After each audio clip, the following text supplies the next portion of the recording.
What's going on, people? Welcome to another show where we have to discuss an outgoing, and this time it is confirmed, Marc Guéhi has joined Manchester City from Palace. Before we do get into it, please do hit the like button if you do enjoy the show and subscribe if you're new, and let us know your thoughts on Guehi to City happening in the January transfer window. It has been confirmed this afternoon that he joins City. The price tag isn't exactly fully confirmed, but it should be around the 25 to 30 million range, it seems like, anyways. And there was a great tribute from Palace, great tribute from Guehi, an emotional tribute from Guehi. And yeah, our captain is gone. Our captain is gone, but I just want to start off with I wish him all the best. He's one of the greatest ever to wear this kit. It was an honor to see him play for Palace. He never caused a fuss when things were not going his way or our way. He was a true leader. You could see it on and off the field. He got the responsibilities at a young age to go lead a Premier League club that wasn't always, having the glory days of winning games under Oliver Glasner. He was there in the days where we were trying to stay up under different managers. But he was a top professional, top professional, especially after what happened in the City game, in the Liverpool saga over in the summer. He's put his head down. There was no real complaints from him, no performance drop-offs, and we see it nowadays. Players and managers, and not really owners, really players and managers, they love to sulk when things don't go their way. We've seen it with Maresca, Amarim as well. And players, we've seen it numerous of times of refusing to play for the club.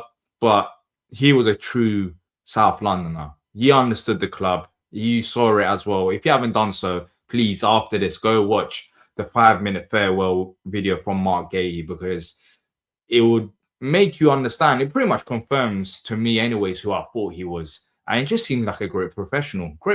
More than that, a great guy.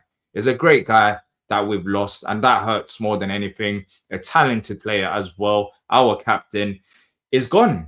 It's gone. It is a very sad day. The fact that he agreed to do a video to say goodbye says a lot about him as well. You don't really see that as often, but he joins a club that's aiming to go and win the league, and I wish him all the best in his journey. There was nothing bad to really say about City fans after their pickup final, especially with my interactions with them outside of Wembley. They all wish us the best. There were no saltiness, which you can't say the same about other clubs where we've been, progressing to the semi-final, finals in previous times. City fans were class. They've got a class player, and 5.5-year deal is an absolute bargain. And he's got a nice pay rise as well. He's got a nice pay rise, reportedly £300,000 a week, which is crazy amounts of money. But he deserves it. And I wouldn't be surprised now if more neutrals understand how good Guehi is, because he is an exceptional football player. What he can do on the ball is going to be a massive miss for us. So we can talk about that and also his potential replacements. But before we do, let me go through the comment section to see what everyone else is feeling about the Guehi news dropping. My son was a mascot a few years ago and walked out with Mark, true legend of the club. Class act, both and on and off the pitch, will be a massive loss. I agree with Mark there as well. The farewell video is a very emotional watch. Literally, I could only watch it just before going live on here because I've been busy, and it was very emotional. And yeah, because we all have good feelings about Guehi, and I don't think anyone will have anything bad to say about him. I would be very surprised. This one hurts. Shed a few tears with his own farewell video. Rolls Royce of a defender, our greatest defender, captain, best of all, even better human. He's destined for the top. Thank you, Mark. 100%. A true gentleman. Sad but proud of him. It is what it is. But I don't know why. When Elise left, I loved Elise. Maybe, as a player, he was fantastic. Don't get me wrong. Elise was. And even as a guy, he seemed like a cool guy as well from all the videos that we've seen. Of course, we don't get to see them day in, day out like everyone else at the football club. As they left, similar, it hurt. But with Guehi, maybe he's our captain. Maybe there's. I'm just trying to figure out why it is so emotional, because it does feel like the most emotional departure of all. When Wilf left, of course, that one hurt and that one was emotional in regards to him leaving the football club. But I'm trying to think of last time since Wilf that I've actually felt like this with a player leaving. You saw how good Elise was. It's not even about talent. I think it's him as a person, which is making it harder to process. You know, you knew that if Marc was playing, if this still didn't go through, he might be upset, but you know that Marc would have come through against Chelsea. You just know that. And we've lost that kind of person at the football club. And I think that hurts the most, more than talent. And when it comes to talent, he is going to be a massive, massive miss. He is, especially in the back three. We'll see what the new manager plays when the new manager does come in and who it is in the summer, it seems like, for now. And that's going to be, you know, we'll see about his replacement. We'll talk about that. But in terms of talent now, I mean, sorry, against Sunderland, it wasn't a terrible performance, but second half wasn't great. And I'm telling you now, when teams are pressing us, and when teams have pressed us in the past, Marc would pick up the ball and go and beat that press by going past 2-3 players and give us opportunities to attack. He may either lay it off or might run with the ball himself. And of course, he had a great finish in him when we did see it as well. And the thing that I'm most worried about is that in the short term, is who is going to be able to do that role of getting on the ball and going past players like Marc did. There's no one. I'm sorry. There's no one in this current squad defensively. I think we've got some great defenders, but no one on that level of talent to pick up the ball and beat the press as Marc did. So in that sense, he's going to be a massive miss.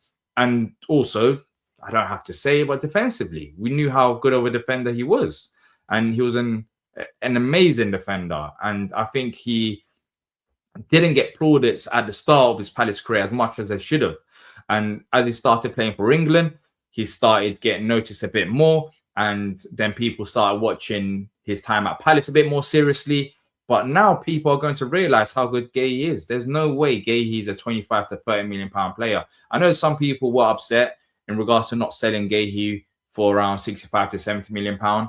I'm not in that camp. I was happy with the club keeping him, because at the end of the day, we don't know if we would have or wouldn't have won the FA Cup with Guehi. But that is, of course, my greatest moment with, you know, Guehi at this football club, him being the captain to go and lift that trophy. And I think even that game in itself sums up Guehi. His eye, couldn't see through one eye. You can see it in all the celebration photos. You can see it in the thumbnail as well. His one eye is closed, but he was there. He never, ever gave up on this team. Never, ever did.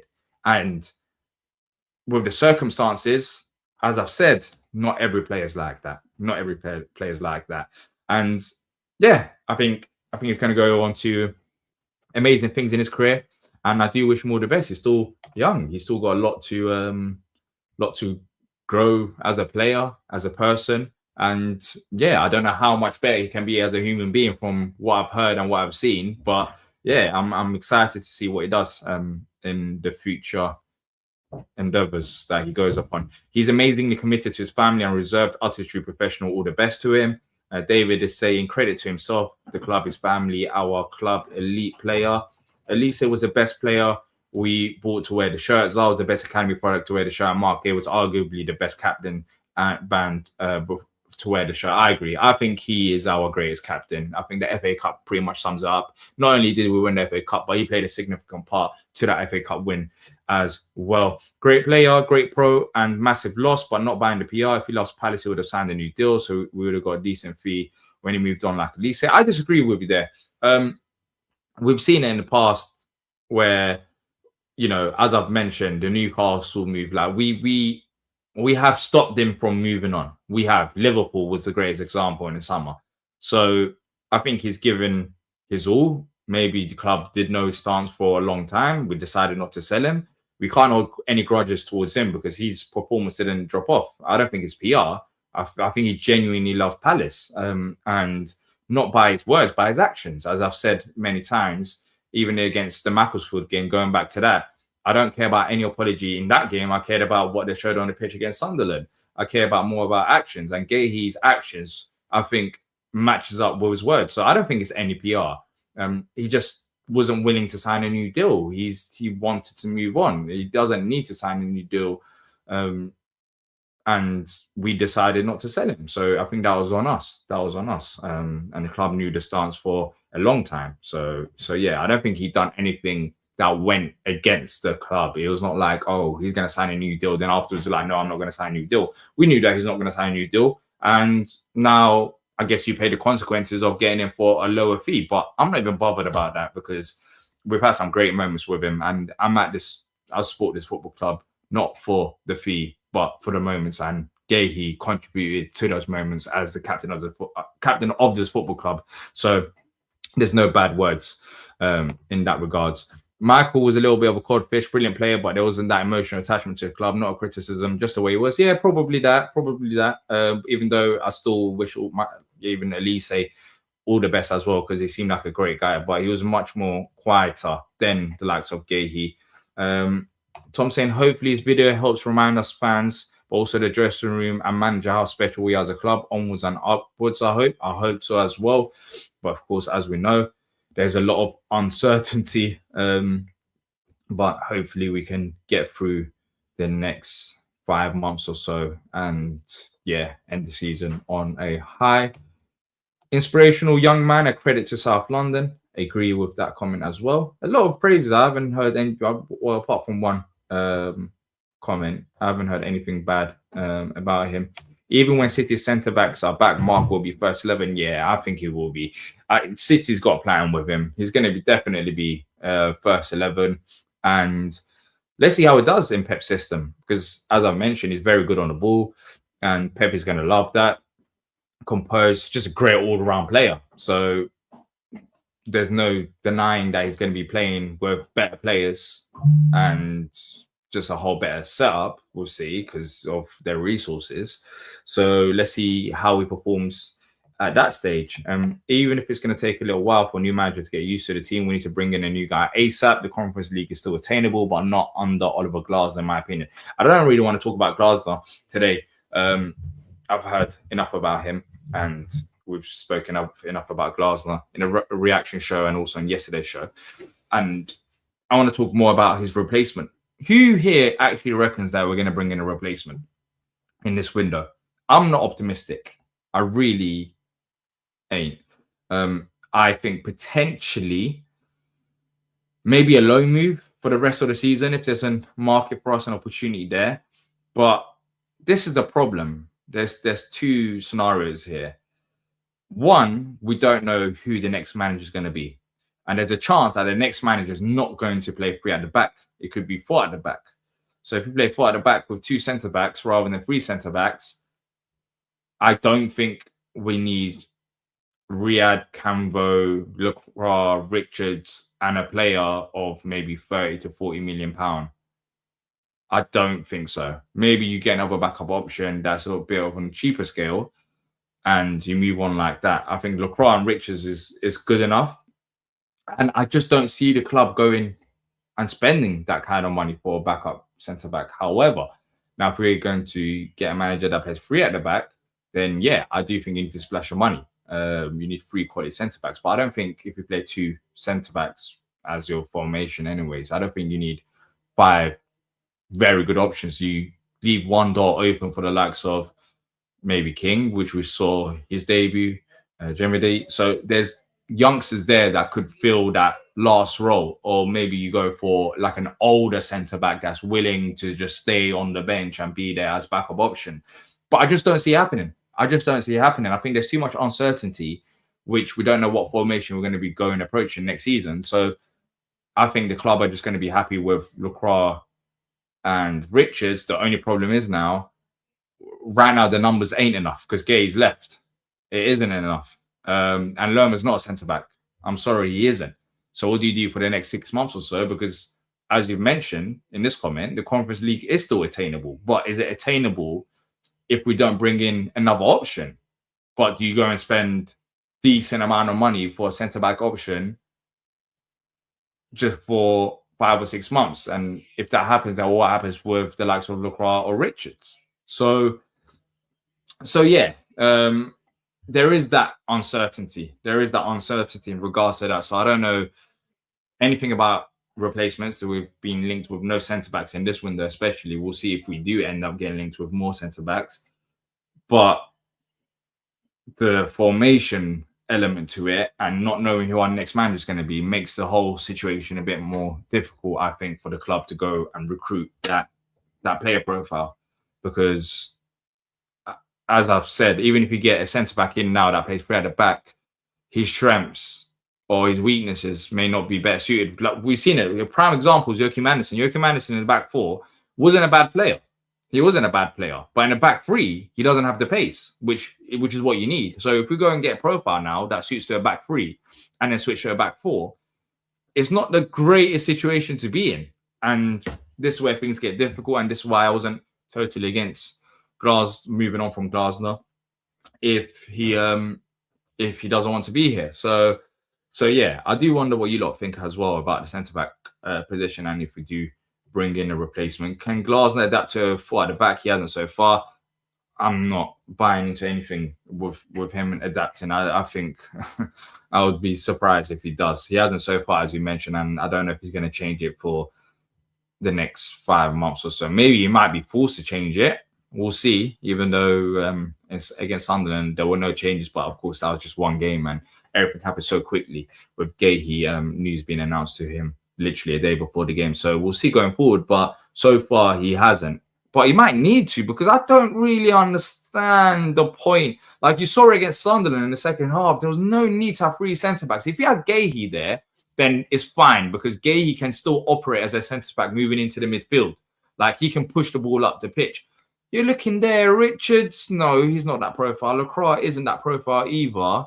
And Lerma isn't. Even though he's a midfielder, he's not like a Guehi-esque player. So you might need to add a bit more creativity now on that side. And I think a move from Glasner, unless he plays the likes of Cambo a bit more often, could be to have additional midfielder rather than additional centre-back to maybe offer a bit more creativity. But then in the midfield department, we're very tight there because we've got enough depth for two-man midfield, not three-man midfield. So the situation isn't easy. It isn't easy. Nicholas saying better to wait until the summer, D. There's going to be a massive churn in managers this World Cup year. I don't want Frank, too pragmatic, and definitely don't want Southgate. Take our time. I think I'm with that boat as well, but I think if there's a loan opportunity, I wouldn't be against that either. I'm not going to cry over centre-back in this window, but yeah, we've got a Conference League, which I do want to go and win. So there is that.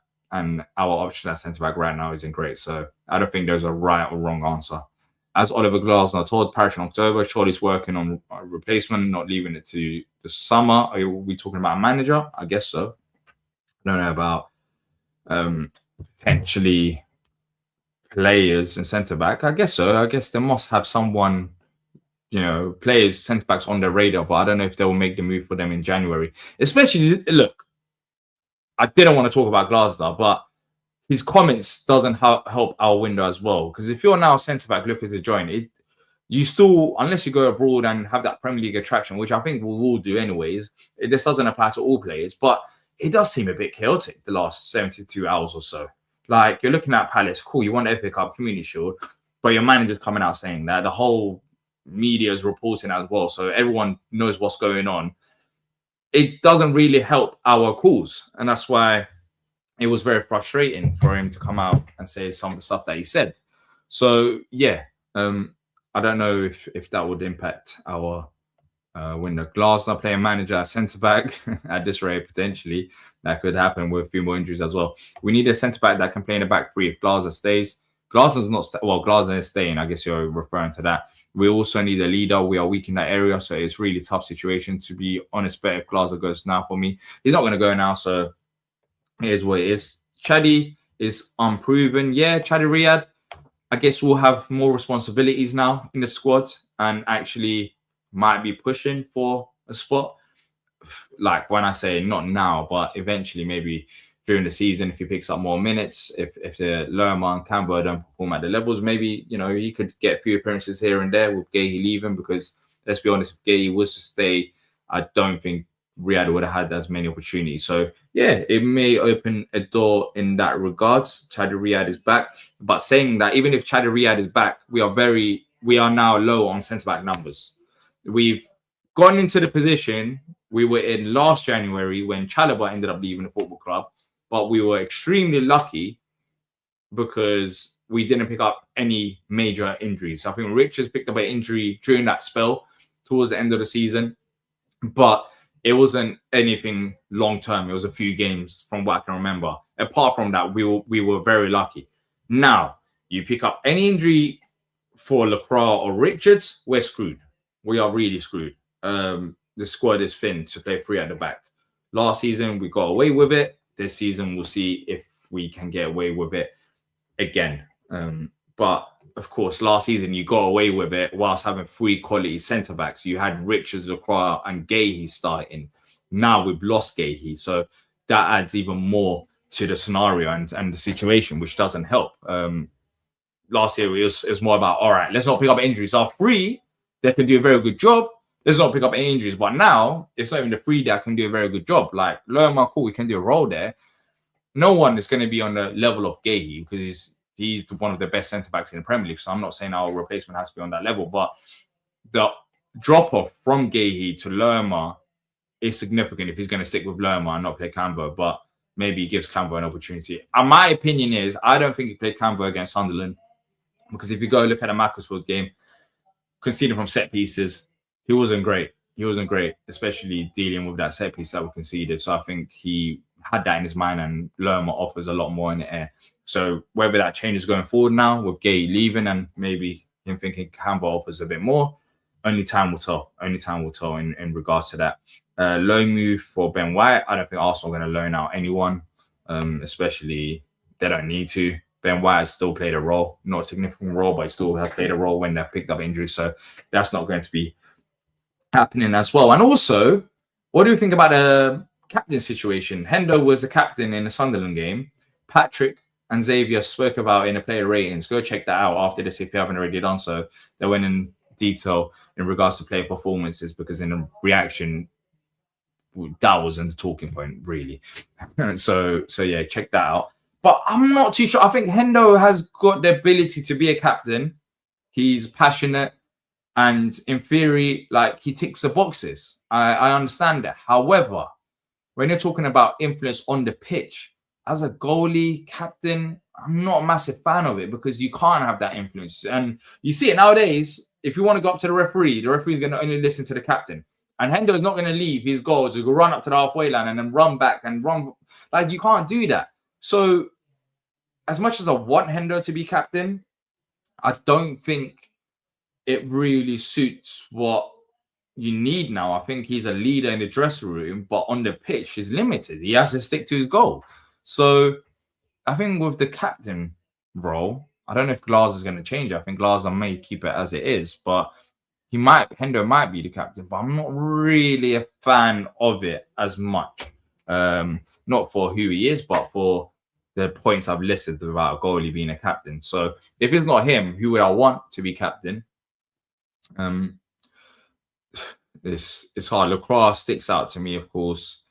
Mitchell's a great player, but I don't know if he is on that captain level. And that's no disrespect to him. As we said, it's like saying Michael Elise is a great player, but you wouldn't expect him to be a captain.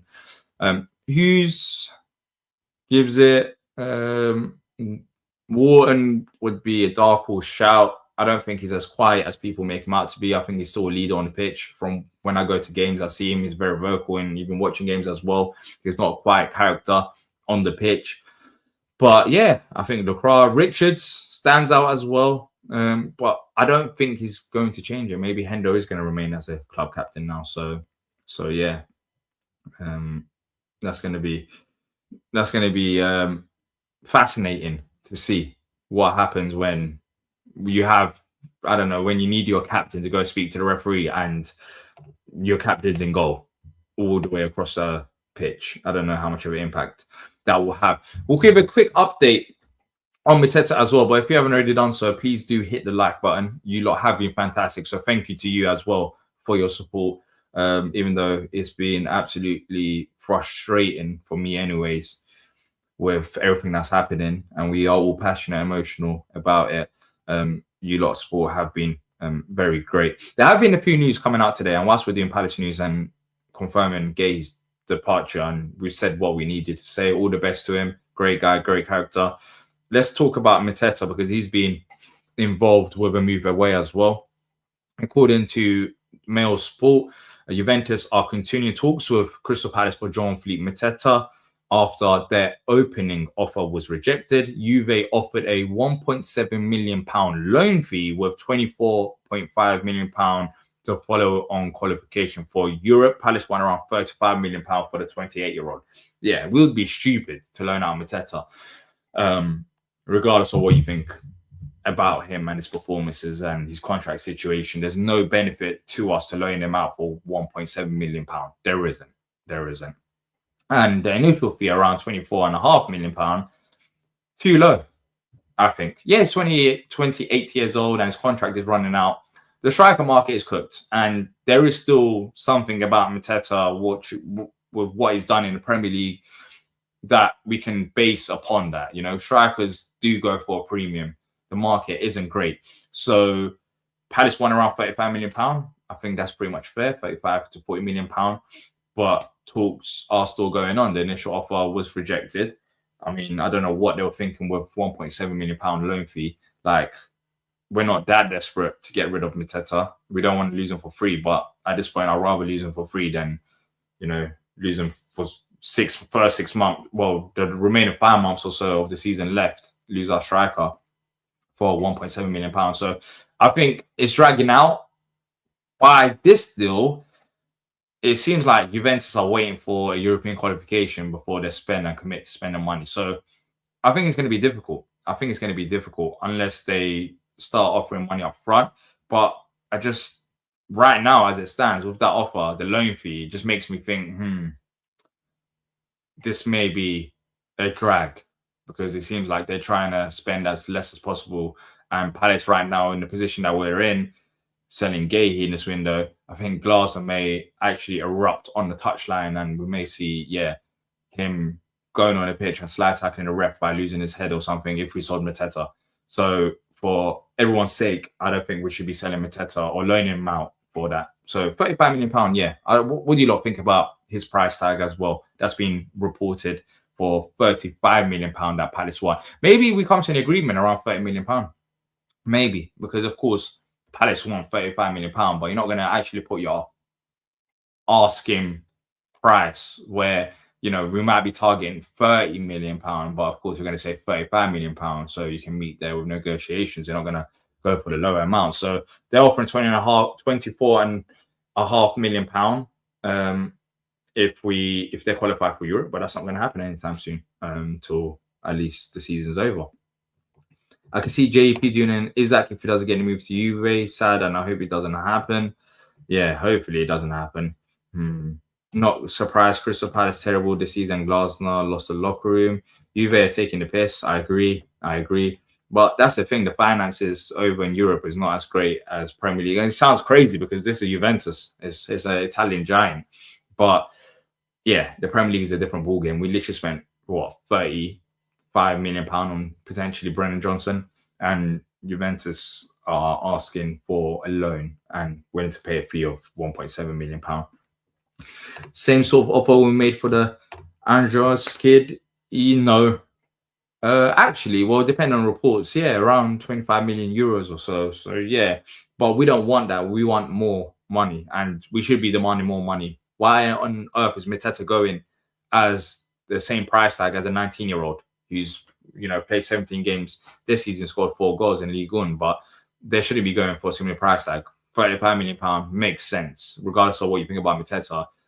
He is worth more based on what he's produced in his career and what he's done for Palace, and despite his poor form right now. So, yeah, there's nothing bad that I can say about his actual price tag. JP's celebration is the biggest reason why I want to keep him. We ain't seen that celebration in a while. Or it feels like it anyways. It's been doom and gloom for the past month or so. But yeah, we haven't seen it in a while. And yeah, in the main transfer fees, big teams do this. They unsettle people on purpose. Yeah, they do. Mary's saying in the main transfer fees are stagnating. Yeah, they are. So I think it's going to drag on. I don't think Juventus is going to give up.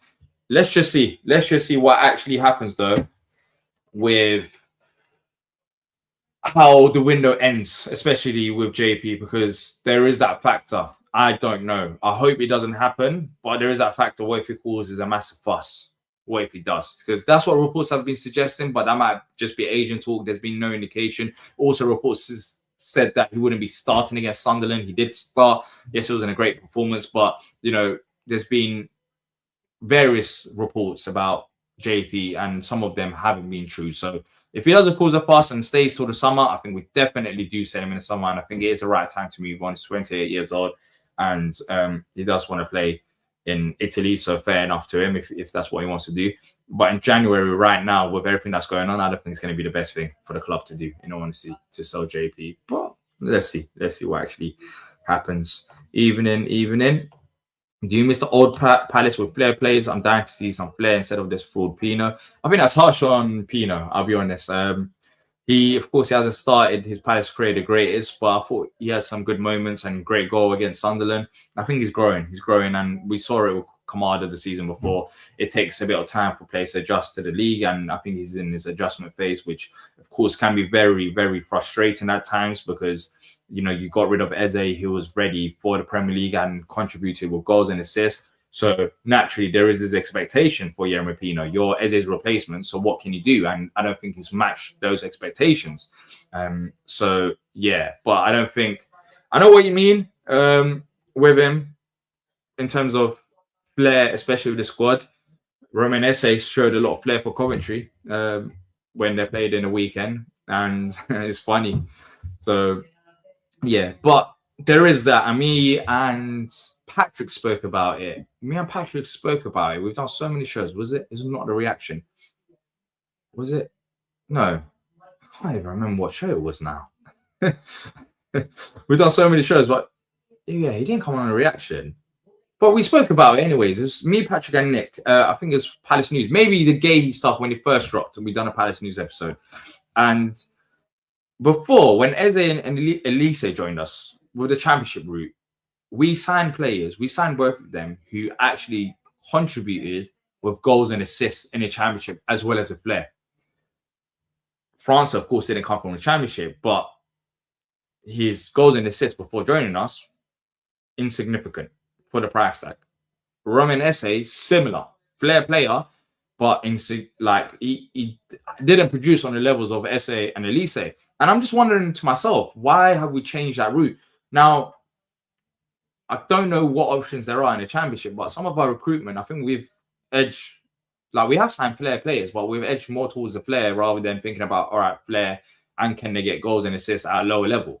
We've kind of ignored that, and it's a big gamble, which I still, show still goes on with Roman Esse. I don't think his Palace career is over. It's a big gamble to take on a player who's young, who's doing well in the championship, but hasn't produced the goals and assists to come to the Premier League and now produce it. You're taking a gamble, and I don't know why we've changed our approach with that. I think that's the one thing about Eze and Elise that has worked out. Maybe we should go back to that route of signing actual flair players that have produced maybe at a lower level and scored good amount of goals or assists for them to now, come to the Premier League and build it upon.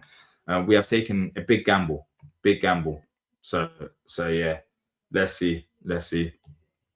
You're a tiny club. Everyone takes your players. Fair enough. I just give praise to City as well. But of course, there's social media City fans. The City fans that I saw that go to games, of course, I know this individual definitely doesn't. Probably live somewhere, not even in England, Sports City. So yeah, those ones in real life, the City fans that I saw, I have massive respect for them. For how they approach after losing their FA Cup final. So yeah, there are weirdos that will support City naturally so because of the glory days. So yeah, they have no association with the football club. They don't go to no games, and that's part and parcel. So I'm not going to take that comment really seriously. And just quickly before we do actually wrap up, Brentford are doing better without Frank. So not really. There is that, isn't there? There is that. I've been thinking the same as well when you're looking at managers in the summer. Of course, it won't be happening now, for what we know. Yeah, it is a bit weird. Thomas Frank was doing well at Brentford, but I don't know if it's the system at Brentford that benefited Thomas Frank a lot. At Tottenham, I don't think they've got good enough players, and I don't think he's doing a good enough job, to be frankly honest. But funny enough, frankly honest. But at Brentford, yeah, Keith Andrews stepped up, and they're doing well. They're doing well. So I would get Thomas Frank if there's no other options, but I want to go down a different route to Thomas Frank, in all honesty. But I think Thomas Frank could be a safe bet for the club. But also signing Thomas Frank after breaking the transfer fee on Brennan Johnson, who wasn't getting any opportunities with Thomas Frank, would be such a Palace thing to do. I think that should also be into consideration, because £35 million is a lot of money, and they clearly didn't have a good relationship, to be fair. So yeah, let's see what actually happens with that. Look, people, I'm going to wrap up there. If you have enjoyed it, drop a like, subscribe, and let us know in the comment section down below your thoughts on Guehi going to City. Great guy. Wish him all the best. And yeah, nothing really bad to say about him, but the show must go on. And of course, we'll be back for any other breaking news. Hopefully, a few more incomings, especially this week, maybe with another striker, but we'll see. Time will tell. But that's it from me. And until next time, up the Palace.